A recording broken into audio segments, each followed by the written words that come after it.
இன்றே டவுன்லோட் செய்து உங்கள் ஃபேவரட் ஷோக்களை என்ஜாய் பண்ணுங்க. அன்றைக்கு ராத்திரி 12 மணிக்கு ஜானகி அம்மா உங்களை பார்க்க வந்தாங்களான்னு புவனேஸ்வரி அம்மா கேட்டாங்க. இல்லையே, அவங்க என்ன பார்க்க வரல அப்படின்னு சொல்லிட்டேன்.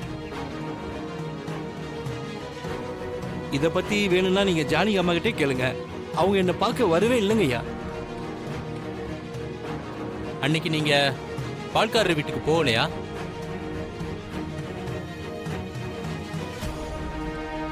இல்ல, இதை என்னால ஏத்துக்க முடியாது. இங்க சாட்சி சொல்ல வந்த எல்லாருமே ஜோடிக்கப்பட்ட பொய் சாட்சிங்க. அண்ணா, அப்படிலாம் சொல்லிட முடியாது.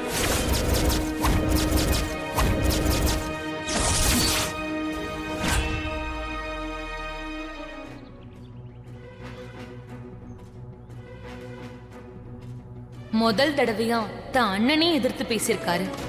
அன்னைக்கு ராத்திரி கோவிலுக்கு போற வழியில ஜானகி அம்மாவை நானே பார்த்தேன். இந்த நேரத்துல தனியா எங்க போறீங்கன்னு கேட்டதுக்கு, மறுநாள் பாலாபிஷேகத்துக்காக பால் கேட்டிருக்கேன், அந்த பால்காரன் போன் எடுக்கல, அதனால அவனை நேர்ல பார்த்து கேட்க போறேன்னு சொன்னாங்க. நீங்க எதுக்காக அலையிறீங்க, அவனை பார்த்து நானே சொல்றேன்னு சொன்னதுக்கு நானே போய்க்கிறேன்னு சொல்லிட்டு போயிட்டாங்க. இப்போ பால்காரரே அவர் வீட்டுக்கு வரலைங்கிற வாக்குமூலத்தை கொடுத்திருக்காரு. சபாஷ், ரகுராமும் அவன் கொண்டாட்டியும் வசமா மாட்டிக்கிட்டான். என்னோட கால்குலேஷன் மிஸ் ஆகுமா என்ன? ஜானகி அம்மா, அன்னைக்கு நீங்க பால்காரரை பார்க்க போகல. இந்த அர்ச்சகர், சேட்டு, அப்புறம் இந்த ராஜுன்ற ஆளு, இவங்க 3 பேரும் உங்க மேல வச்சிருக்க குற்றச்சாட்டுக்கு நீங்க என்ன பதில் சொல்ல போறீங்க? சொல்லுடி, என்ன நடந்துச்சுன்னு இப்ப சொல்லு. உன் புருஷன் அத்தனை பேரு முன்னாடி உன்னை காரி துப்பட்டும். என் வாழ்க்கைய பறிச்சல்ல. நீ போய் சொன்னதுக்காக உன் புருஷன் உன்னை தலைமுழிக்கிட்டு போக, அது இப்ப இங்க நடந்தா. இப்ப நீ பதில் சொல்லல, நீதான் கோவில் நகையை திருநன்னு நிரூபணமாகும்.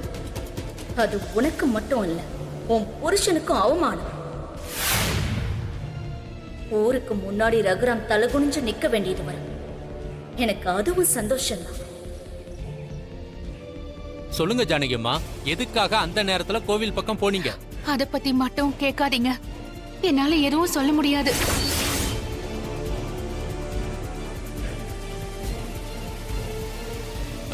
இப்படி சொன்னா எப்படிமா? நீங்க பதில் சொல்லலனா இந்த சாட்சிகளையே ஆதாரமா எடுத்துக்க வேண்டியது இருக்கும். அதனால உங்களுக்கு எதிராவே நான் தீர்ப்பு சொல்ல வேண்டியது இருக்கும். பரவாயில்ல, என்ன தண்டனை கிடைச்சாலும் அத பத்தி எனக்கு கவலை இல்ல.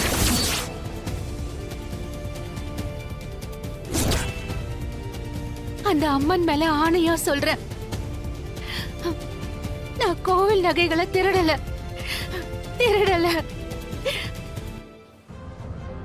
பஞ்சாயத்துல சாட்சிகளையும் ஆதாரங்களையும் தான் கணக்குல எடுத்துப்போம்.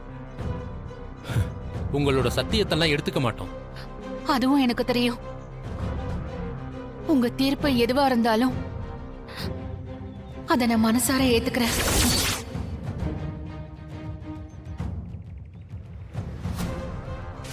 ரகுராமனும் சிவராமனும் இப்ப எதிரும் புதிரும் ஆயிட்டாங்கல்ல, இதுவே நமக்கு கிடைச்ச முத வெற்றிங்கிற. ஆமா லிங்கம், இந்த சண்டை இதோட நிக்காது. இதுக்கப்புறம் குடும்பத்துல நிறைய குழப்பங்கள்லாம் வரும், வெறுப்பு அதிகமாகும், சந்தேகம் வரும், வார்த்தை தடிக்கும், சண்டை உச்சக்கட்டத்துக்கு போகும். அப்புறம் என்ன, சொத்து பிரிப்பாங்க, அந்த கூட்டு குடும்பம் சின்ன பின்னமா செதறி போயிடும். அதுக்கப்புறம் குடும்ப மானமே கப்பலேறும். இந்த ஊரே ஜானகிக்கு திருடி பட்டம் கட்டும். ரகுராமால ஊருக்குள்ள தலை காட்டவே முடியாது. அப்புறம் என்ன, மொத்த குடும்பமும் ஊரே காலி பண்ணிட்டு போக வேண்டியதுதான். ரகுராம் எனக்கு பண்ண பாவத்துக்கு நாளைக்கு வரப்போற தீர்ப்பு தான் அந்த குடும்பத்துக்கு நான் அடிக்க போற சாவு மணியா இருக்கும். சரிங்க லிங்கம், நாளைக்கு பஞ்சாயத்துல மீட் பண்ண. சரிங்க, வரங்க. வாங்க.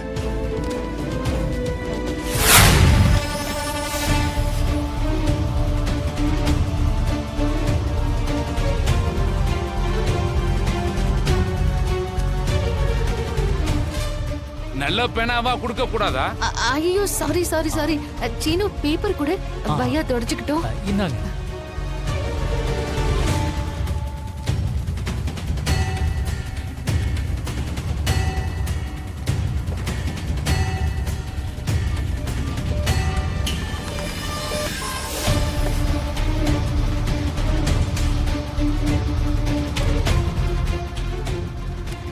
இந்தாங்கோ, என்னால முடிஞ்சது. Thank you sir.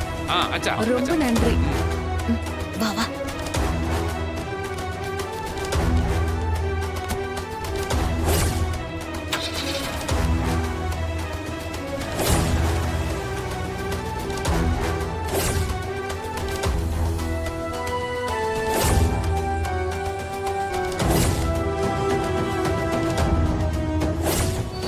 மாயா, இதெல்லாம் எதுக்கு? எல்லாம் ஒரு காரணமா தான். நான் அப்புறமா சொல்றேன். இதே மாதிரி ராஜுகிட்டயும் போய் கைரேகையை வாங்கணும். வா போலாம். வா சீனு. என்னப்பா மை கசையுது? ஒரு நிமிஷம் சார்.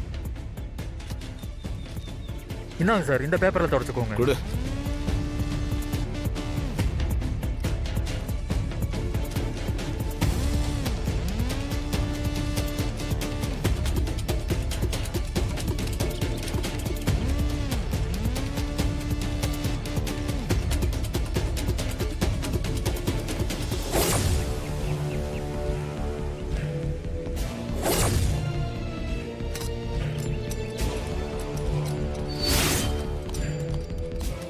என்னாச்சு? மாயா, இந்தா. அவன் இந்த பேப்பர்ல தான் தொடச்சான். சூப்பர்டா. ஆ, கவர் கூட. ஆ.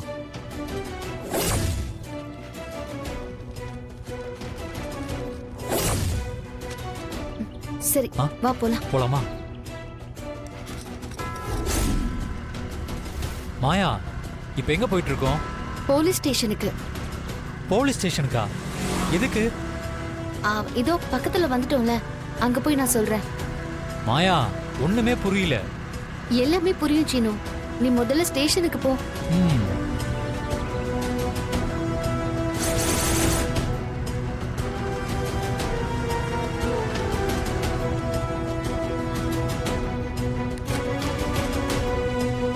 வா சீனு.